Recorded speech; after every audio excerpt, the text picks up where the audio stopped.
नमस्कार, मैं महेश कुमार तांडेकर एक बार फिर से इतिहास और राजनीतिक विज्ञान इस विषय के माध्यम से हम दूसरा पाठ पढ़ेंगे।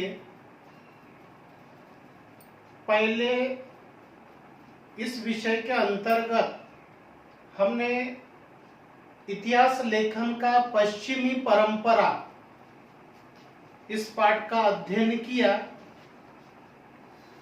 आज हम इतिहास लेखन की भारतीय परंपरा ये दूसरे पाठ का हम अध्ययन करेंगे। तो सर्वप्रथम इतिहास लेखन यानी हमने क्या ये देख लिया कि भूतकाल में जो घटना घटित हुई है उसका क्रमबद्ध तरीके से तर्क के माध्यम से, दस्तावेज के माध्यम से विविध जानकारी का यथार्थ रूप से अध्ययन करना ही लेखन कहलाता है। यह हमने पिछले पीरियड में, पिछले वीडियो में देखे। तो ये पाठ पढ़ने से पहले हमें प्रमुख रूप से 4 पॉइंट देखेंगे। 4 पॉइंट के अंतर्गत ये पूरा पाठ है।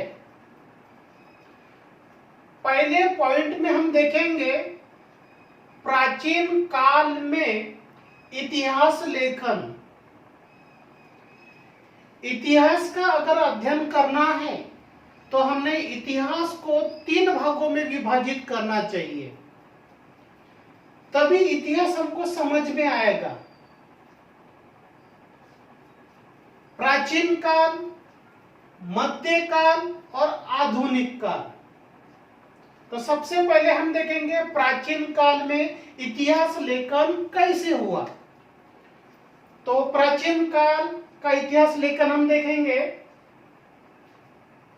याद रखना, हम भारतीय इतिहास लेखन के बारे में पढ़ रहे हैं। तो प्राचीन काल, भारत में प्राचीन काल में पूर्वजों के पराक्रम, देवी देवताओं की परंपराएं, सामाजिक परिवर्तन की जो यादें हैं वो सब हम मौखिक परंपरा के माध्यम से संवर्धित करते थे। किसके माध्यम से? मौखिक परंपरा के माध्यम से संवर्धित करते थे। इसके पश्चात हड़प्पा संस्कृति का काल आया। हड़प्पा संस्कृति में जो प्राचीन लेख थे वो लेखों के आधार पर लेखन कार्य हुआ। अगर हम कालखंड की बातें करेंगे, समय की बात करेंगे, तो वह है भारत में ईसा पूर्व 3वीं शताब्दी। 3वीं शताब्दी में हड़प्पा संस्कृति में लेखन कार्य प्रारंभ हुआ। इतिहास को लिखा जाने लगा। लेकिन इसमें एक बात ध्यान रखने लायक है कि हड़प्पा संस्कृति की जो लिपि थी वो ठीक से पढ़ने में नहीं आई। इसके वजह से ज्यादा इतिहास का हमें पता नहीं चला, ऐसा इतिहासकार का मानना है। उसके आगे हम देखेंगे प्राचीन लिखित साहित्य को कुछ लेखों पर उकेरे गए। उकेरना यानी तराशना, एक प्रकार से छैनी हथौड़ी पर, पत्थर पर कुछ लिखना, उसको कहेंगे उकेरे हुए, उकेरे गए। लिखित साहित्य प्राचीन काल में। इसके आगे ईस्वी सन पूर्व के पहले मौर्य सम्राट अशोक की कालावधि में उनका जो समय था वह था ईसा पूर्व 3वीं शताब्दी। ईस्वी सन पूर्व प्रभु यीशु के जन्म के पहले प्रस्तरों और पत्थर के जो स्तंभ थे उन पर कुछ उकेरे गए थे। इतिहास का लेखन कुछ लिखा गया था, वहां से प्राचीन काल से इतिहास को लिखा गया है। तो प्यारे बच्चों, हम क्या कर रहे हैं? प्राचीन काल में इतिहास का अध्ययन कर रहे हैं। प्राचीन काल में कुछ वस्तुओं पर लिखा गया था, उसे कहेंगे लेखन कार्य, शोध कार्य। उसके बाद ईस्वी सन पूर्व के पश्चात ईस्वी सन आता है। पहली शताब्दी में धातु के सिक्के, मूर्तियां, शिल्प, ताम्रपट पर भी कुछ उकरे हुए थे लेख। ऐसे भी प्रमाण हमको प्राप्त होते हैं। उसके बाद उकेरे हुए लेखों के कारण संबंधित जो राजा थे, उस समय के जो राजा थे, उन्होंने कुछ उकेरे हुए हैं। अपना उन्होंने कालखंड लिखा है, अपने उन्होंने कालावधि लिखी है, वंशावली लिखी है, राज्य विस्तार लिखा है, और तत्कालीन परिस्थिति, उस समय का समाज कैसा था, उस वक्त का वातावरण कैसा था, इसके बारे में राजा महाराजाओं ने भी लेखन कार्य किया। फिर उसके बाद हम आगे बढ़ेंगे, नीचे इस तरफ है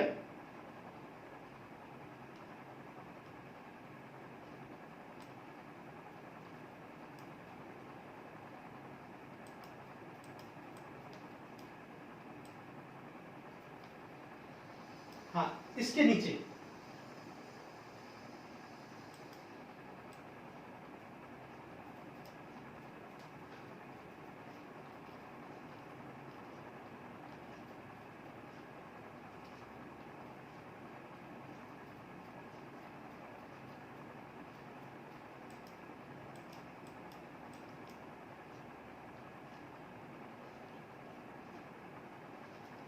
इस तरफ है। अब एक ताम्रपट मिला ईस्वी सन में, सोहगोड़ा ताम्रपट। यह ताम्रपट कहां मिला? जिला गोरखपुर, उत्तर प्रदेश में। उस समय मौर्य कालखंड का है, ऐसा माना जाता है कि ताम्रपट पर जो उकेरे गई लेख है वह है ब्राह्मी लिपि। ब्राह्मी लिपि में वो जानकारी छपी हुई है। उस पर पेड़ के चित्र है, उसमें पर्वत के चित्र है, उसमें चित्र में देख सकते हैं। ये यहाँ पर जो कुछ पेड़ बने हुए हैं ये उकेरे हुए है। पत्थर पर, शिला पर साहित्य लिखा गया है, इतिहास लिखा गया है, ये उकेरे हुए चित्र है। ऐसा वो ताम्रपट पर प्राप्त होता है।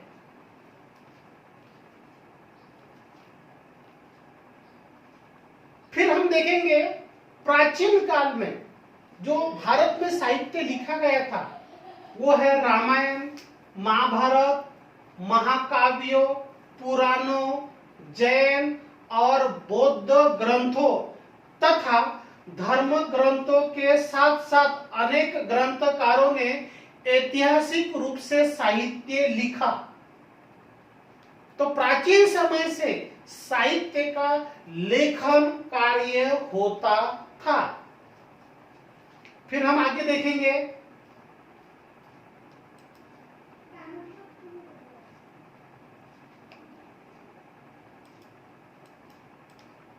पेज नंबर कौन सा है वो? 7 के बाद इस तरफ थोड़ा छोटा कर दीजिए, इसको यहां से छोटा कर दो। हाँ, फिर भारतीय इतिहास लेखन, फिर उसके बाद में लेखन कार्य की यात्रा शुरू होती है। फिर हम आते हैं भारतीय इतिहास लेखन के बाद में प्राचीन काल में कुछ राजाओं का चरित्र, कुछ राजाओं के राजवंश, इनका लेखन कार्य हुआ।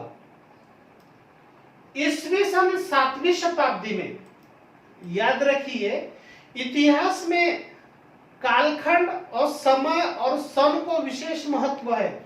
ईस्वी सन 7वीं शताब्दी में बाणभट्ट नाम के कवि हुए, उन्होंने एक ग्रंथ लिखा, वो है हर्षचरित, जो संस्कृत काव्य में लिखा था। उन्होंने ऐतिहासिक प्रमाण है वो लेखन कार्य किया, और उन्होंने इस ग्रंथ में उस समय का जो आर्थिक हो, सामाजिक हो, राजनीतिक हो, धार्मिक जो परिवेश है, उनका उन्होंने यहाँ पर यथार्थ चित्रण किया।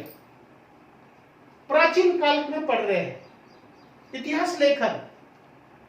अब यह हो गया हमारा प्राचीन काल में इतिहास लेखन। हमने इसके 5-6 पॉइंट देखा है। अब इसके पश्चात देखेंगे मध्य युगीन इतिहास लेखन। मैंने आपको बताया कि इतिहास को अगर अध्ययन करना है तो 3 भागों में बांट सकते हैं। पहला प्राचीन काल, मध्य काल और आधुनिक काल। तो प्राचीन काल देखे, अब देखेंगे मध्य युगीन इतिहास लेखन।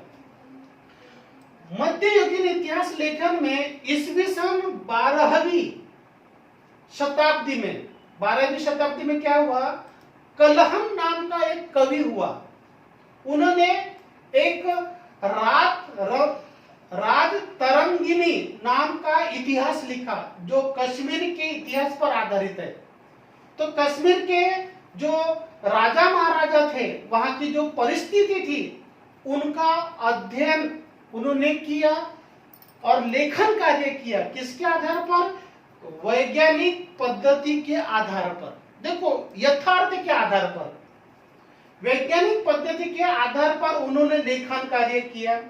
उन्होंने क्या किया, कुछ उकेरे हुए लेख है, कुछ सिक्के हैं, प्राचीन वस्तुएं हैं, और राजवंशों की जो विभिन्न कार्य पद्धति है, उनका उन्होंने विश्लेषणात्मक अध्ययन तरीके से उल्लेख किया। किन्होंने किया?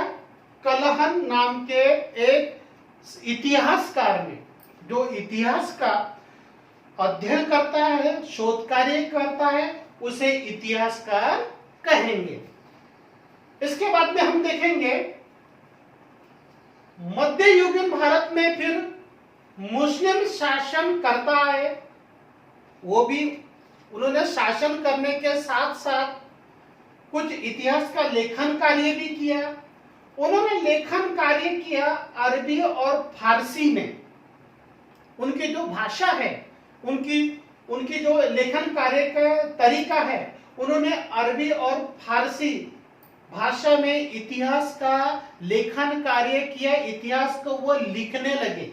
मध्यकालीन इतिहास में बहुत सारे इतिहासकार हैं, उनमें है जियाउद्दीन बर्नी, ये इतिहासकार है।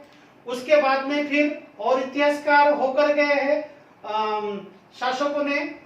और इन इतिहासकारों ने क्या किया, जो शासक थे, जो राजा महाराजा थे, उनके पराक्रम और उनके कल्याणकारी नीति का वर्णन किया, लिखा उन्होंने। उनकी जो नीति थी, बहुत सारी बातें उन्होंने लिखी। ये सब कौन कर रहा था? इतिहासकार कर रहा था। कुछ विद्वान व्यक्ति थे उस समय के, कुछ अध्ययन करता थे, कुछ साहित्य करता थे। उन्होंने उस समय का परिस्थिति का, वातावरण का इतिहास में वर्णन किया। हम देख रहे हैं मध्यकालीन भारत में इतिहास का लेखन कार्य। अब इसके पश्चात हम इधर देखेंगे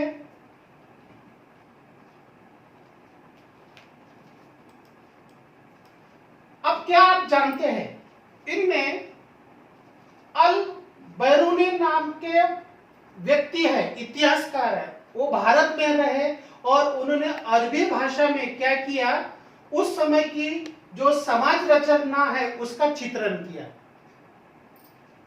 उन्होंने। उसके बाद में है हसन निजामी, ये इतिहासकार है, इन्होंने भी अध्ययन किया। उसके बाद में अमीर खुसरो है, इन्होंने भी अध्ययन किया।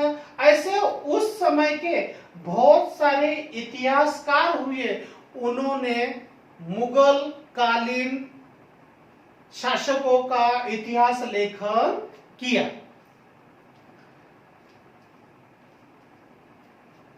फिर और आगे बढ़ेंगे।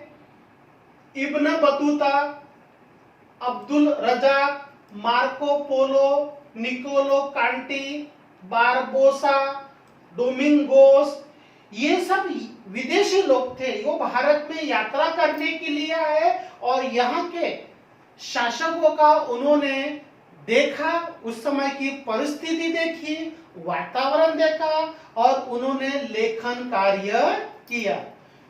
उसके बाद में औरंगजेब जब शासक थे तो उस समय ईश्वरलाल नागर, भीमसेन सक्सेना, खापी खान, निकोलाय मनुची ऐसे महत्वपूर्ण भारतीय भी क्या है इतिहासकार थे।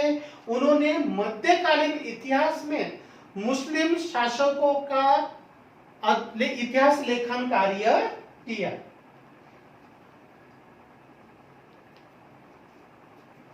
इसमें एक बात बताने लायक बहुत जरूरी है कि मुस्लिम शासकों के दरबार में बहुत सारे इतिहासकार हुए, वो इतिहास का लेखन करते थे, लेकिन उन्होंने उस समय महत्वपूर्ण काम किया कि सटीक काव्य छंद, उस समय उन्होंने बहुत सारे काव्य लिखे, सटीक काव्य छंद और सुंदर चित्रों के माध्यम से इतिहास लेखन शुरू किया।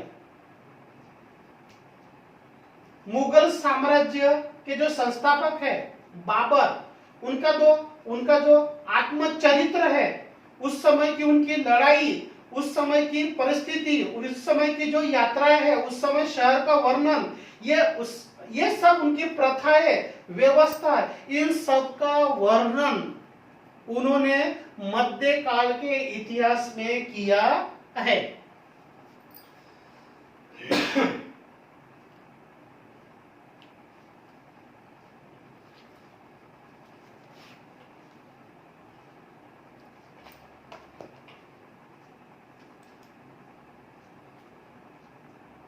अब हम आगे देखेंगे। इतने सारे इतिहासकार हो गए मध्यकाल में और उनमें से एक है अबुल फजल। अबुल फजल नाम द्वारा लिखित अकबरनामा, ये जो ग्रंथ है, ये महत्वपूर्ण ग्रंथ है। इन्होंने क्या किया, ऐतिहासिक दस्तावेजों, कागजातों को ध्यान पूर्वक उन्होंने अध्ययन किया और उसके आधार पर उन्होंने क्या किया, उसके आधार पर उन्होंने इतिहास लेखन किया और ये प्रमुख इतिहासकार माने जाते हैं अबुल फजल। अकबरनामा के माध्यम से इन्होंने क्या किया, ऐतिहासिक दस्तावेजों के आधार पर इन्होंने अनुसंधान कार्य किया और यथार्थवादी लेखन किया। इसमें और एक ध्यान देने वाली चीज है, ऐतिहासिक जो साहित्य है उसमें बखर एक महत्वपूर्ण है। बखर एक महत्वपूर्ण है। बखर में क्या होता है, वीरों के शौर्य गान, ऐतिहासिक गतिविधि, युद्ध, महापुरुषों के चरित्र का लेखन करने लगे, लेखन लिखने लगे। यह महत्वपूर्ण उस समय की परिस्थिति मानी जाती है। अब अगर हम महाराष्ट्र में मराठी भाषा प्रमुख रूप से बोली जाती है, मराठी भाषा में जो बहुत सारे बखरे थे, बखर कहेंगे उनको, तो उन्होंने छत्रपति राजाराम महाराज के समय कृष्णाजी अनंत नाम के व्यक्ति ने बखर लिखे। उस समय की परिस्थिति, छत्रपति शिवाजी महाराज के शासनकाल में जो इतिहास लेखन का कार्य उस समय होने लगा। फिर पानीपत के युद्ध का वर्णन है उसमें, उसके बाद में फिर होलकरों का विवरण है उन बखर में। ऐसे बहुत सारे बखर ने इतिहास लेखन में महत्वपूर्ण योगदान दिया। फिर हम आगे देखेंगे, अच्छा उन बखर में क्या होता है, चरित्र चित्रण होता है राजा महाराजा का, वंशानुगत, फिर अनेक प्रकार के पंथ रहते हैं, आत्मचरित्र है, उनका विवरण है, पौराणिक है और राजनीतिक परिस्थिति सब उसमें आते हैं। तो प्रिय छात्रों, तो इतिहास लेखन की भारतीय परंपरा में हमने पहले क्या देखा, प्राचीन काल का लेखन कार्य, दूसरा देखा हमने मध्य युगीन इतिहास लेखन कार्य, इसमें हमने 4-5 पॉइंट देखा है। अब हम तीसरा देखेंगे आधुनिक युग में इतिहास लेखन। 19वीं शताब्दी का जो समय माना जाता है वो इतिहास लेखन का माना जाता है। तो इसमें क्या है, अंग्रेजों का शासनकाल है। हमारे भारत में अंग्रेज लोग व्यापार करने के लिए आए, उस समय की परिस्थिति वो सब देखकर उन्होंने इतिहास लेखन किया। इन्होंने भारतीय पुरातत्व अध्ययन ऑफिस बनाया, कार्यालय बनाया और इसके माध्यम से वे क्या करने लगे, इतिहास लेखन का कार्य करने लगे।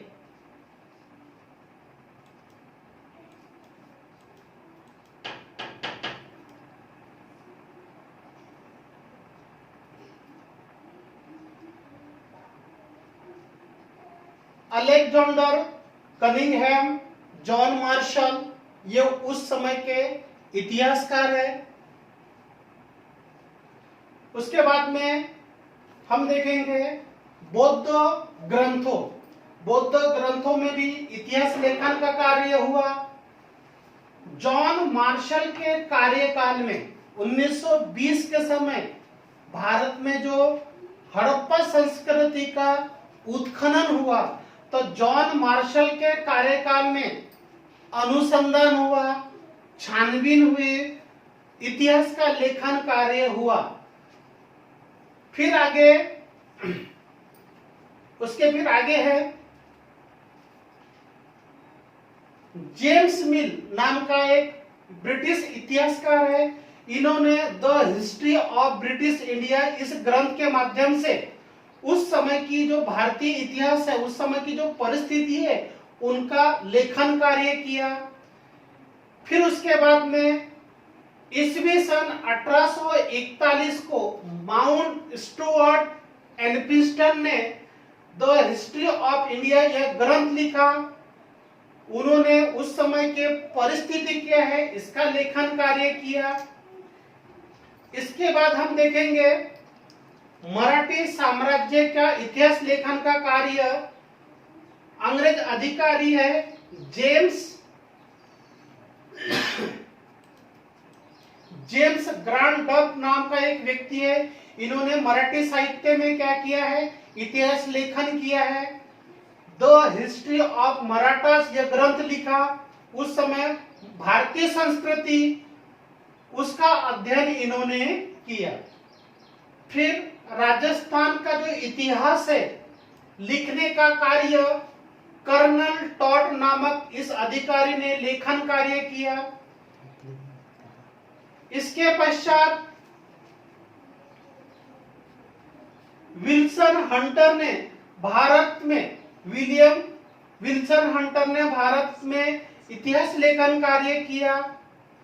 ये सब जब भारत में अंग्रेजों का राज्य था उस समय इतिहास लेखन का कार्य अंग्रेज अधिकारियों ने किया, इतिहासकारों ने किया। फिर हम देखेंगे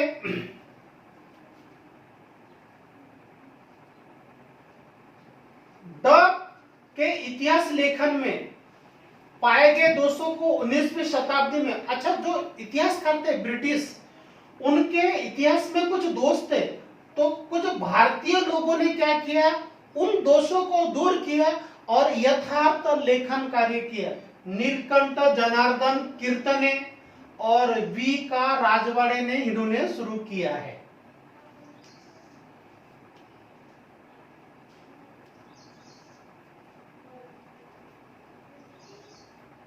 तो ये हो गया आधुनिक युग में हमने क्या देखा कि अंग्रेजों ने जो इतिहास लेखन कार्य किया, आधुनिक युग में जो इतिहास लेखन कार्य किया वो देखे।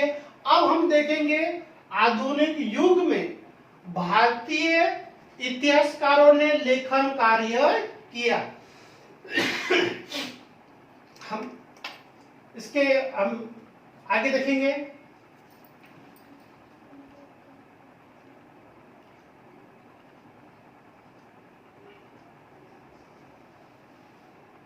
आगे जाइए, उसके आगे फिर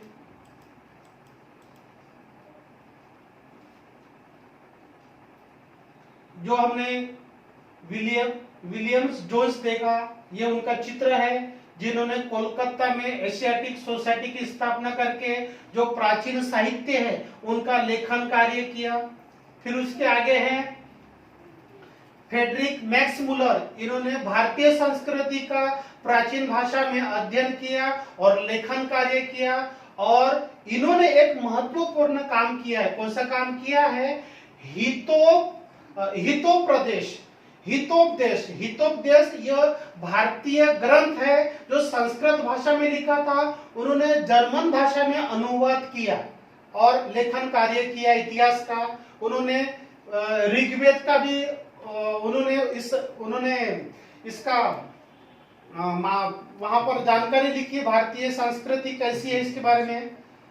फिर तीसरा पार्ट है आधुनिक युग के अंतर्गत, वह है राष्ट्रवादी इतिहास लेखन, जो मैं कह रहा था भारतीय इतिहास लेखन। भारतीय इतिहास लेखन में है, देखो अब इसमें एक बात बताने लायक बहुत बढ़िया है कि जब भारत में अंग्रेजों का राज्य था उस समय अंग्रेजों की शिक्षा प्रणाली भारत में रूढ़ थी, चालू थी, वो प्रथा चालू थी कि अंग्रेजी शिक्षा पद्धति के माध्यम से भारतीयों को पढ़ाना। तो बहुत सारे भारतीयों ने क्या किया, इतिहास लेखन कार्य किया और भारत की जो प्राचीन वैभव है, गौरव है, उनके मान सम्मान के लिए उन्होंने अपने संस्कृति को, उनके संस्कृति का समर्थन किया, लेखन कार्य किया, आगे बढ़ाया। महाराष्ट्र में हम देखेंगे राष्ट्रवादी इतिहास प्रमुख रूप से लेखन कार्य हुआ। उस समय एक व्यक्ति थे विष्णु शास्त्री चिपलूनकर, इन्होंने भारत में जो इतिहास लेखन है इनका महत्वपूर्ण कार्य किया, इनका महत्वपूर्ण योगदान है महाराष्ट्र में इतिहास लेखन में। फिर उसके हम बात देखेंगे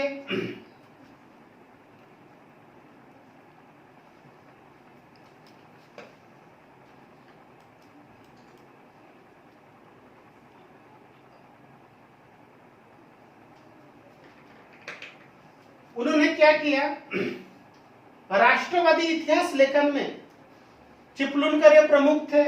उसके आगे है और भी इतिहासकार है राष्ट्रवादी, इन्होंने लेखन कार्य किया।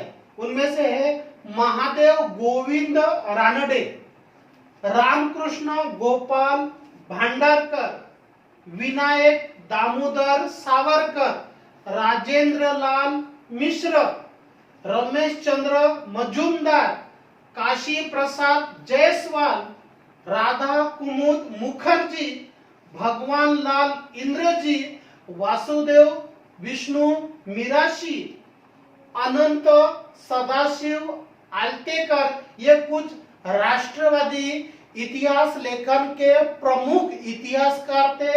इन्होंने भी आधुनिक युग में इतिहास लेखन में महत्वपूर्ण योगदान दिया है। अब मराठा, महाराष्ट्र में मराठा शासक थे। तो the rise of the Maratha power, यह ग्रंथ लिखा गया है न्यायमूर्ति महादेव गोविंद रानडे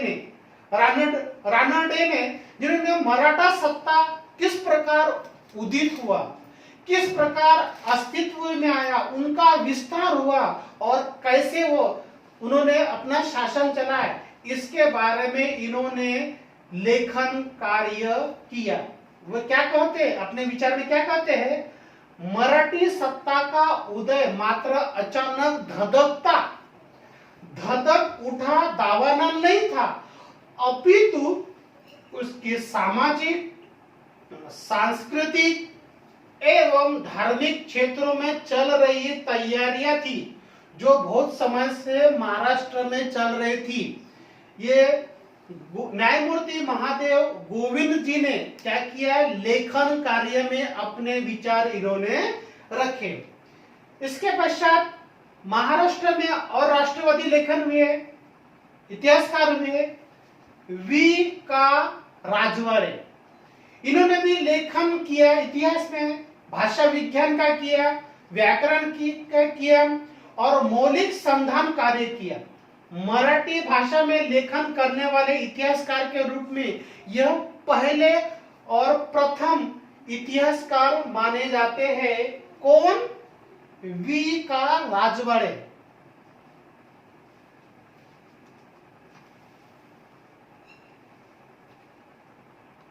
कुछ किताबों उन्होंने लिखी है, मराठों के इतिहास के साधन, उसके पश्चात है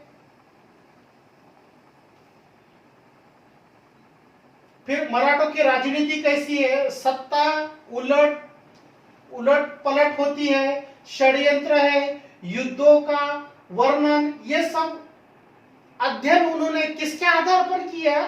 वास्तविक और मूल कागजातों, पत्रों और दस्तावेजों के आधार पर इन्होंने लेखन कार्य किया, इतिहास को लिखा। अब इसके आगे हम देखेंगे यह इतिहास विषय के बारे में अनुसंधान कार्य किया, लेखन कार्य किया है वी का राजवाड़े। 7 जुलाई 1910 को उन्होंने भारत में इतिहास संशोधक मंडल की स्थापना की।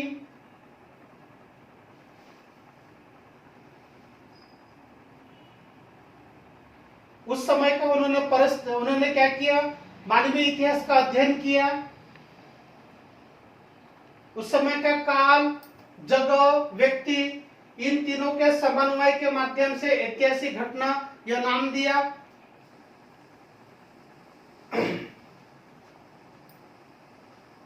और राष्ट्रवादी इतिहास लेखन में एक प्रमुख व्यक्ति का नाम आता है जिन्होंने अंग्रेजों के विरुद्ध स्वतंत्रता युद्ध की प्रेरणा ली और भारतीय समाज को जागृत किया। उस व्यक्ति का नाम है स्वातंत्र्य वीर विनायक दामोदर सावरकर। इन्होंने एक ग्रंथ लिखा, the Indian war of independence, इस जिसे हिंदी में कहेंगे 1857 का स्वतंत्रता संग्राम। इस ग्रंथ के माध्यम से उन्होंने लेखन कार्य किया। हम पढ़ रहे हैं दोस्तों, हम पढ़ रहे हैं आधुनिक युग में राष्ट्रवादी इतिहास लेखन का। तो ये प्रमुख इतिहासकारों ने भारतीय इतिहास का क्या किया है? शोध कार्य किया है, अध्ययन किया है और लेखन कार्य किया है। अब हमारा चौथा जो पॉइंट है वो है स्वतंत्र भारत में इतिहास लेखन। यानी 15 अगस्त 1947 को भारत स्वतंत्र हुआ, उसके बाद में इतिहास लेखन का कार्य हुआ। तो वो किस प्रकार का हुआ हम देखेंगे। तो इतिहास लेखन, भारत को आजादी प्राप्त हुई है। आजादी के पश्चात जो समाज है, जो विज्ञान है, अर्थव्यवस्था है, राजनीतिक है, उनका अध्ययन होने लगा। इसके बाद हम इस मुद्दे में यानी कौन से स्वतंत्र भारत में इतिहास लेखन, आजादी के पश्चात भारत में इतिहास लेखन हुआ। इसमें हम 3 पॉइंट पर महत्वपूर्ण ध्यान देखेंगे और वो है 3 विचारधारा, 3 धाराएं हैं और वह प्रमुख है। पहला है मार्क्सवादी इतिहास। स्वतंत्र भारत के पश्चात इतिहास लेखन का कार्य हुआ। उसमें पहला जो इतिहास लेखन है जिसे हम नजरअंदाज नहीं कर सकते, उनका भी अध्ययन करना जरूरी है। पहला है मार्क्सवादी इतिहास। अच्छा, मार्क्सवादी ने कौन? आप लोगों ने कार्ल मार्क्स का नाम सुना होगा, जो जर्मन विचारक थे। उन्होंने अपने विचार, अपने लेखन कार्य किया। इतिहास में भूतकाल का वर्णन देखा उन्होंने और उन्होंने लेखन कार्य किया। और उन्होंने क्या किया, आर्थिक व्यवस्था में उत्पादन के साधनों, पद्धतियों और उत्पादन प्रक्रिया में मनुष्य का किस तरह से संबंध आता है, इस प्रकार का उन्होंने लेखन कार्य किया। और बहुत सारे लोगों ने मार्क्सवादी इतिहास लेखन को क्या किया, महत्वपूर्ण माना है और क्या किया है, उनको अपनाया है। उनमें से कौन कौन व्यक्ति है, उनमें से देखिए, मार्क्सवादी इतिहास लेखन में दामोदर, धर्मानंद, कोसंबी, कामरेड शर्मा, कामरेड, माफ कीजिएगा, कामरेड श्रीपाद, अमृत डांगे, रामशरण शर्मा, कामरेड शरद पाटिल आदि ने मार्क्सवादी इतिहास लेखन में महत्वपूर्ण योगदान प्रदान किया है। एक पुस्तक है मार्क्सवादी कम्युनिस्ट पार्टी के संस्थापकों ने, उस पुस्तक में इनका क्या किया है, उत्तम लेखन कार्य किया है, उसका एक उदाहरण माना जाता है। स्वतंत्र भारत के इतिहास लेखन में दूसरा और महत्वपूर्ण जो पॉइंट है वो है उपेक्षितों का इतिहास। हमारा समाज में कुछ ऐसे लोग रहते थे, ऐसे समुदाय के लोग रहते थे जो उपेक्षित माने जाते थे। उनके बारे में क्या दिया है,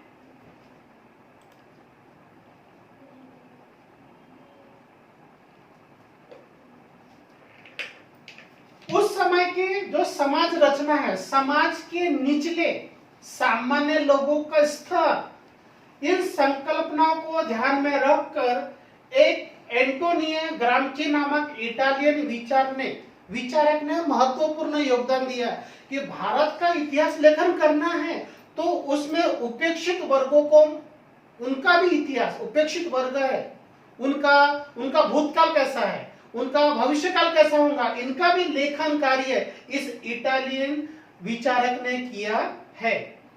इसके पश्चात इन्होंने सर्वप्रथम भारत में उपेक्षित लोगों का इतिहास कैसा है इन्होंने लिखा है। इसके बाद में दूसरे इतिहासकार हुए जो भारतीय है, उनका नाम है रंजीत गुहा ने।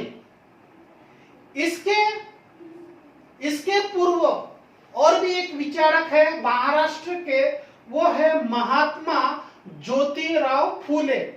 और इनके बाद डॉक्टर बाबा साहेब आम्बेडकर ने उपेक्षितों का इतिहास कैसा है इसके बारे में उन्होंने लेखन कार्य किया और समाज के सामने एक उनकी परिस्थिति कैसी है इस इतिहास लेखन के माध्यम से समाज को अवगत कराया गया। यहाँ पर महात्मा ज्योतिबा फूले की एक तस्वीर है। महात्मा ज्योतिबा फूले ने गुलामगिरी नामक एक पुस्तक लिखी। इस पुस्तक में अति शूद्रों का इतिहास लिखा गया है, जो भारत के मूल लोग हैं उनका इतिहास लिखा गया है और धर्म के नाम पर किस प्रकार महिलाओं का, शूद्रों का और अति शूद्रों का शोषण किया गया, इस किताब के माध्यम से महात्मा ज्योतिबा फूले ने समाज को अवगत कराया। इसलिए यह भी इतिहास महत्वपूर्ण माना जाता है। महात्मा ज्योतिबा फूले के पश्चात अगर हम इतिहास लेखन का काम कर रहे हैं और इनमें डॉक्टर बाबा साहब आम्बेडकर का नाम लेना अत्यंत जरूरी हो जाता है। इन्होंने क्या किया, भारत की सांस्कृतिक परिस्थिति, राजनीतिक परिस्थिति, इनको ध्यान में रखकर अनुसूचित जाति, अनुसूचित जनजाति, इनका किस तरह से भारत में योगदान है, इनका उन्होंने अध्ययन किया।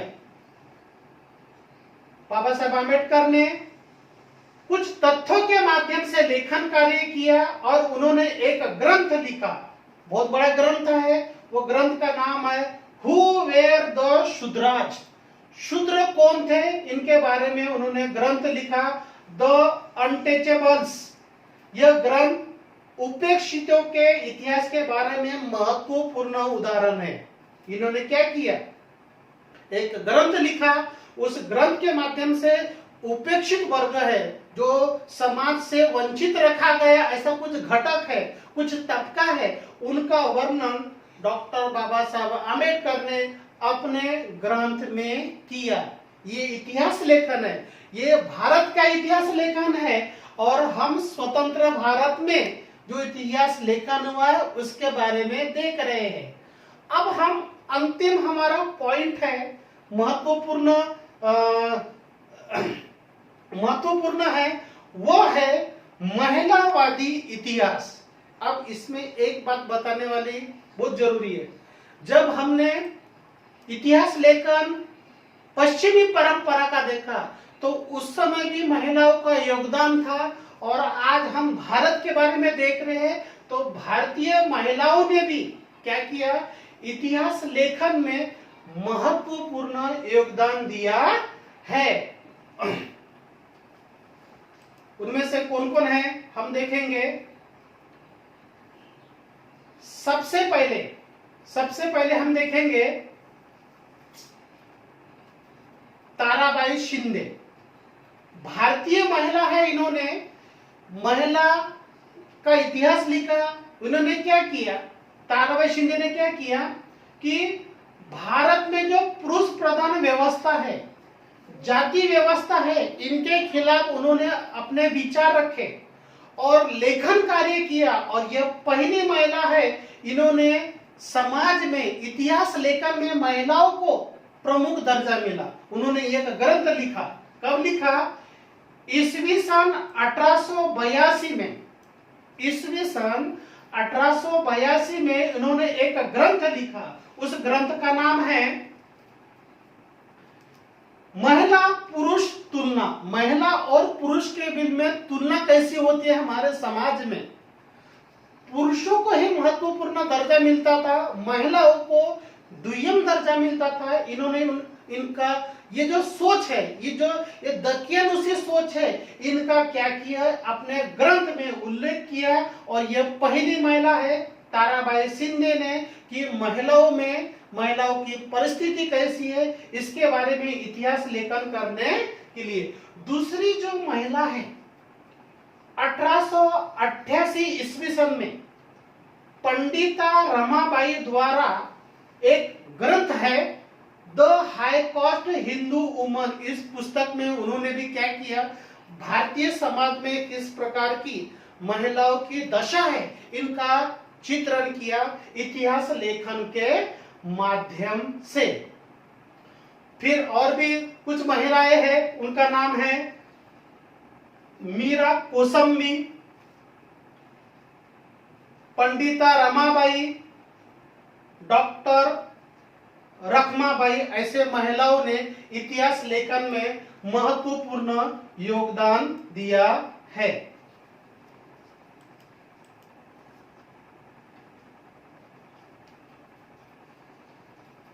फिर हम और देखेंगे इसमें, फिर और एक महिला है महाराष्ट्र में अनुसूचित जातियों के महिलाओं के लिए समाज में किस तरह से उनको भेदभाव होता था, उन पर लेखन कार्य किया। फिर शर्मिला रेगे, इन्होंने भी लेखन कार्य किया महिलाओं की दशा पर। उन्होंने एक ग्रंथ है, वो किताब का नाम है writing caste, writing gender, reading अनुसूचित जाति वुमेन्स टेस्टिमोनीज। यह पुस्तक में महिला जो अनुसूचित जातियों की महिला है, इनके बारे में उन्होंने उनका आत्म परीक्षण किया, चरित्र चित्रण किया है, और उन्होंने अपने विचार उन्होंने वहां पर रखे हैं। फिर और भी कुछ इतिहासकार है, सर यदुनाथ सरकार, सुरेंद्रनाथ सेन, रियासतकार, गोस सरदेसाई, त्र्यंबक शंकर शेजवलकर, इन लोगों के नाम प्रमुख रूप से प्राप्त होते हैं। इन्होंने महिलाओं में जो महिलाओं की दशा को सुधारने में इन्होंने महत्वपूर्ण योगदान दिया है।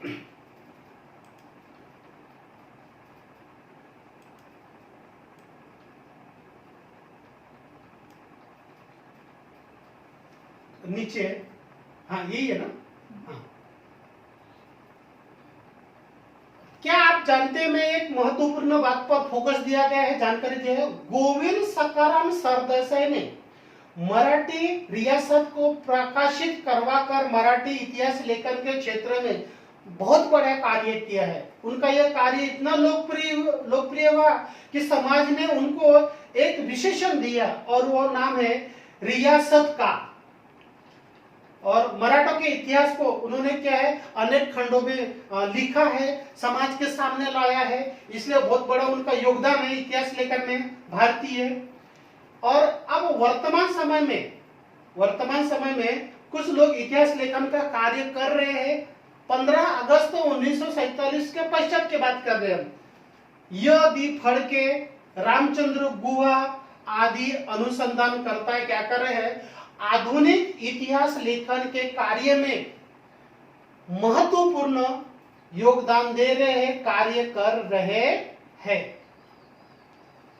तो दोस्तों, यह हो गया भारतीय इतिहास लेखन की परंपराएं। अब हम इसका स्वाध्याय देखेंगे। मैं स्वाध्याय को गूगल फॉर्म के माध्यम से तैयार कर रहा हूं।